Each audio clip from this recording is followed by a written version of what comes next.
Bedtime Omunity. Mother Review, Nana Chairman, Emma Mwakaba. Madama Muamu to a trio, Pom Ashi Nina, Abambo Fosse, Woman and Conform, Munyai to a tree. Nana Chairman at once.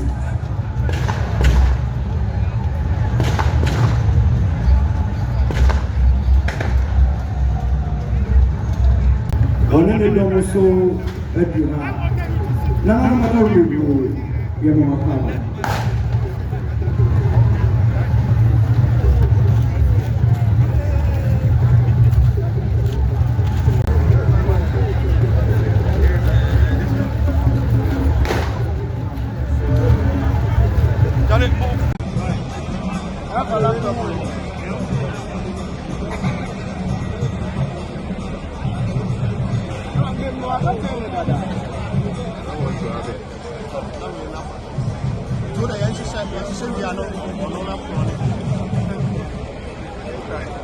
I don't know if it's my whole body. I have one camera once as a wolf from more. You have to know that. Oh, what's that?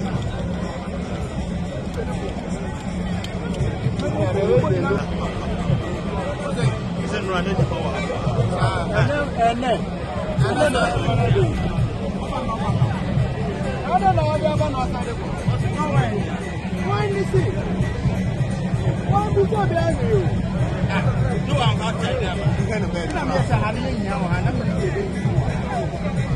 Ashanti custom and tradition demands that Otumfuo remains the last person to take a seat at any deba or any function.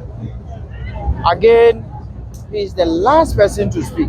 After that, the ceremony is over. However, as you have noticed, when Otumfuo sits, you see Jabin Hine coming. Jabin Hine is an important person in Ashanti tradition. First, he belongs to the Oyoko family. And he is the Abakuma Hine. In the past, we used to have Abakuma Hine. Abakuma Hine is the second in command. Now, the second in command, not in terms of Asantehemaa or Kumasi, but the royal family, the Oyoko family. The Oyoko family is now headed by the Asantehemaa, but the Asantehemaa is not around.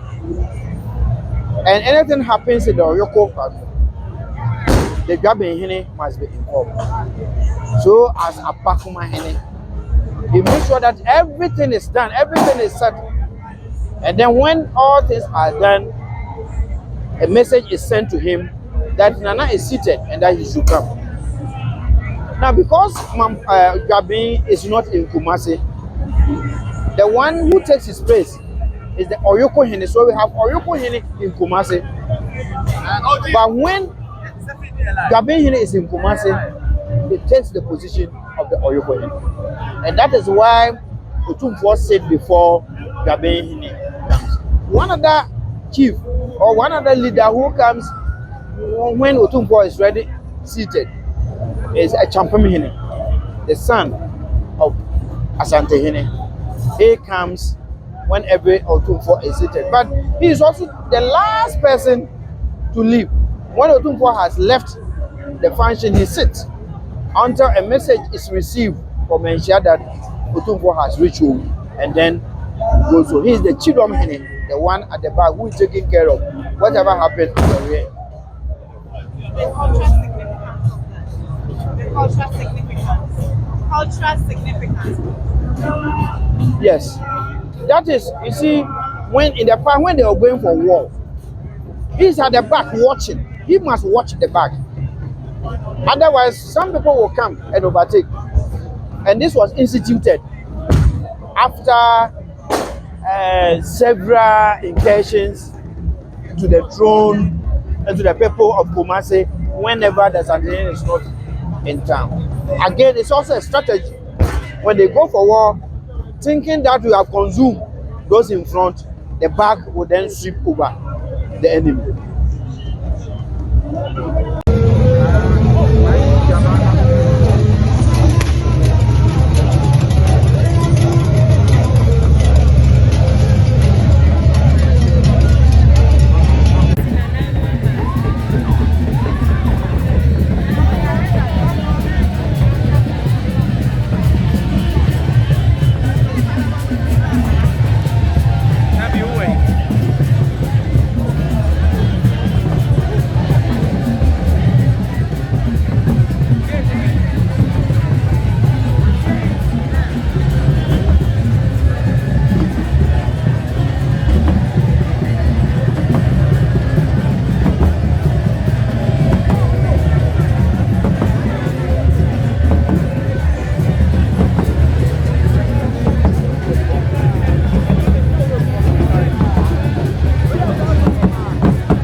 first thing you hear of is the booming of the guns.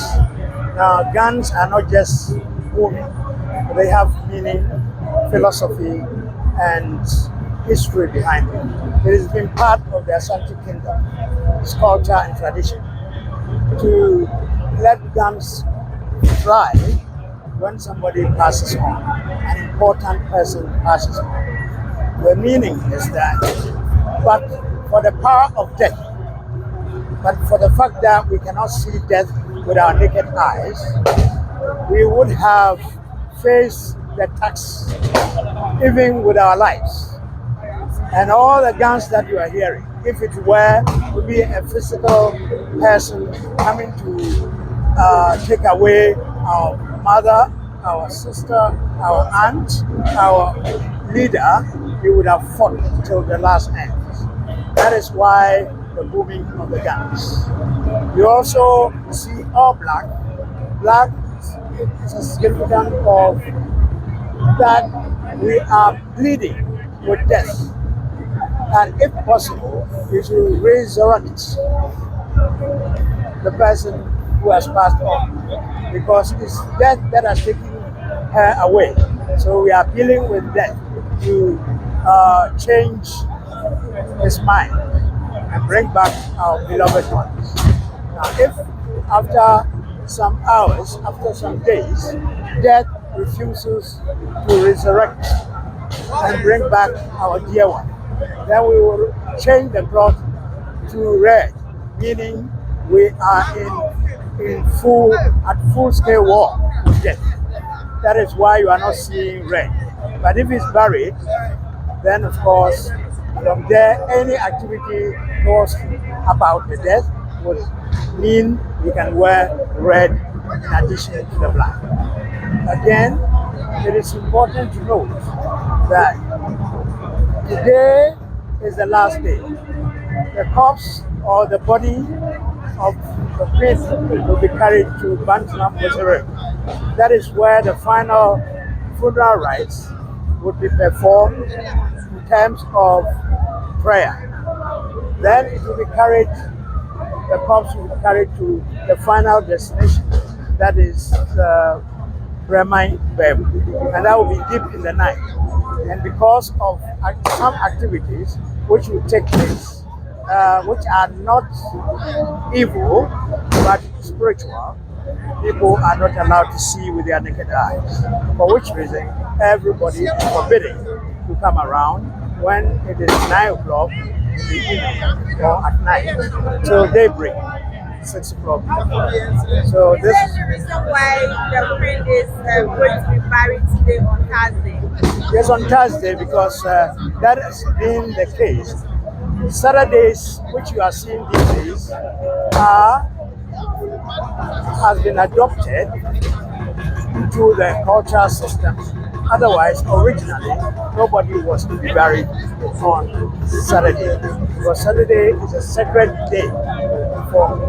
Even before the coming of the 7 days Adventists, Ashantis honored Saturday and made sure that anything bad will not happen on Saturday.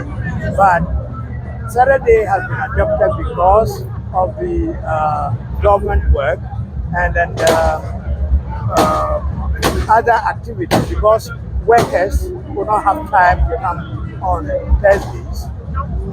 But when it comes to a chief or a queen, that day is a special day. Is there any reason why we see so many bands playing at the same time? Yes, this is because whatever work or performance anybody engaged in during the period when the queen was alive, those people would have to still show, because the queen is not dead until buried. So all the performance is happening because she's still our queen. Any final words? Yes, everybody. Today the security system will change. The president is coming, so you don't expect normal security. A lot of things would change. So they should listen attentively and obey the security agents.